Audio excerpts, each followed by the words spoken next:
Moi, c'est Louison Bayeux-Martin. Moi, c'est Inès Kamezela. Moi, c'est Aluche Nikita. Et moi, c'est Romain Gilbert. Nous sommes le collectif Asymptomatique. Et le nom du spectacle, c'est Désintégration. C'est l'histoire d'une bande de potes déjà qu'on incarne tous les quatre. Ils se retrouvent après un événement un peu traumatique qui leur est arrivé 1 an avant. Puis de fil en aiguille, ils vont se rendre compte que leur relation amicale va virer à la catastrophe, puisqu'il y a un ensemble de tabous et de non-dits et de secrets qui remontent progressivement à la surface. Et à l'intérieur de ça, il y a 2 personnes qui vont voir certains problèmes psychiatriques remonter particulièrement à la surface. Et puis on va voir un peu comment cette bande d'amis va Survivre.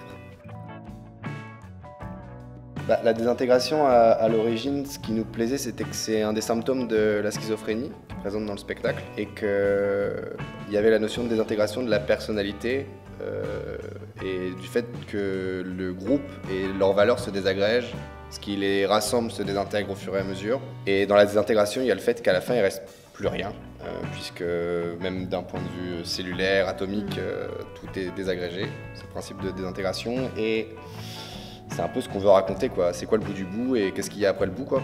Donc on va voir si on va réussir le pari ou pas.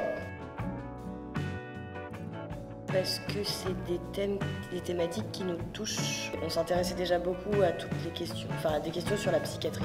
Et là, du coup, on s'est intéressé à la schizophrénie. Et la thématique de l'alcoolisme, c'est parce qu'aussi les troubles de l'addiction nous intéressent également. Et là, on s'est donné un peu le challenge de se dire comment ça peut s'organiser ensemble, comment ça peut être lié l'un à l'autre ou comment ça peut empirer la situation. Enfin voilà. On ne peut pas travailler sur tous les symptômes. Sur une pièce de théâtre, c'est impossible, donc on cible des symptômes.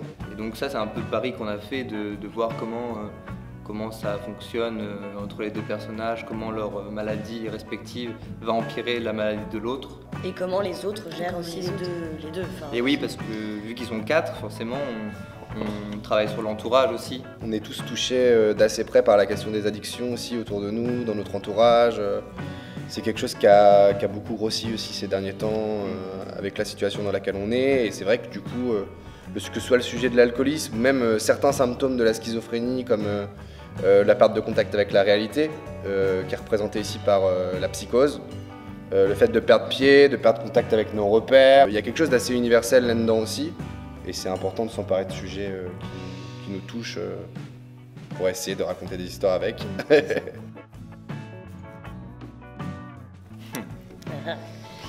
C'est avec eux qu'on fait tout. Dans nos spectacles, on a un parti pris qui est celui d'une frontalité avec le spectateur. Donc il y a beaucoup de choses qui sont jouées à la face, clairement. Et après, nous, on essaye de rechercher à l'intérieur, essayer de ne pas prendre les spectateurs pour un espèce d'ensemble général, mais vraiment de cibler. Chaque spectateur est différent. Voilà. Nous, c'est notre patte en tant que collectif parce qu'on aime bien, du coup, aller vraiment chercher le spectateur de cette façon-là, comment le spectateur, lui, se sent concerné, intrigué, et que chacun, du coup, puisse se raconter un peu sa propre histoire aussi. Je sais pas si je réponds à la question, mais... c'est ça.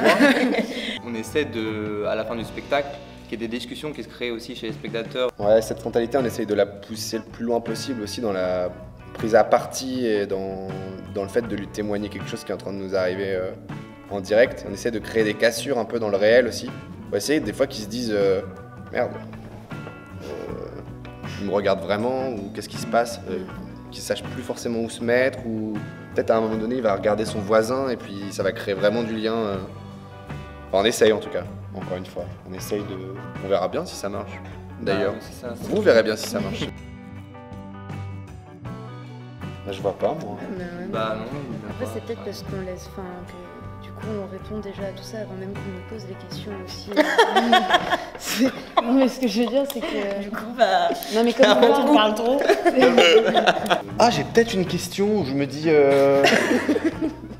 Mais en même temps, ils peuvent pas savoir non plus, les gens qui viennent nous poser la question, quoi. C'est pourquoi on tient à avoir différents genres dans nos œuvres. Mais en même temps, c'est parce qu'ils peuvent pas savoir. C'est qu'en fait, nous, dans nos pièces, on essaie d'avoir différents genres théâtraux, que ce soit du théâtre de l'absurde, du boulevard, que ce soit du tragique, du mélodrame, de la comédie, du clown. Et on essaie de mélanger tout ça et de se réapproprier des codes d'écriture, en assumant complètement qu'on se les réapproprie. Quand on dit qu'on change de genre, ça peut faire un peu peur. On se dit, oula, est-ce que il va y avoir une cohérence dans l'écriture ou pas? Et du coup, c'est pour ça qu'on vole juste des codes. Le spectacle parle pas de Covid. Voilà. Oui, Déjà, non, tout. ouais, rien à voir avec le collectif. On est content D'être là et de le faire partager, du coup, nous, ce serait du coup peut-être une raison. Comme nous, on est contents, on a peut-être aussi envie que les gens soient contents ou pas. Enfin, je veux dire, de le transmettre, quoi. Il y a quelque chose qui me semble important par rapport à ça, c'est que c'est pas parce qu'on aborde des sujets graves, noirs, dramatiques, Oui. C'est ça. psychiatriques, Qu'on peut que pas derrière, ouais. Ouais. Nous, on essaye de voir aussi jusqu'où on peut repousser les limites de l'humour noir, comment on peut rire de nos travers, de tout ce qui nous fait peur. C'est pas parce qu'on traite de sujets qui sont compliqués à traiter que c'est pas drôle. En fait, on vient pour raconter une histoire, on vient pour échanger, pour partager des choses, et que si le public a envie d'avoir accès à ça, on l'invite à venir en fait. En tout cas, le spectacle se passe pas que sur le plateau, il se passe aussi dans les gradins. C'est ça. Et essayer de se dire, ok, on pourra en discuter autant qu'on veut à la fin et de recréer un endroit de discussion sociale et d'échange et de partage, quoi. Je pense que c'est ça notre but. C'est un joli mot de la fin, je pense. Ouais, grand mot de la fin. Grand mot de la fin. Très grand mot de la fin.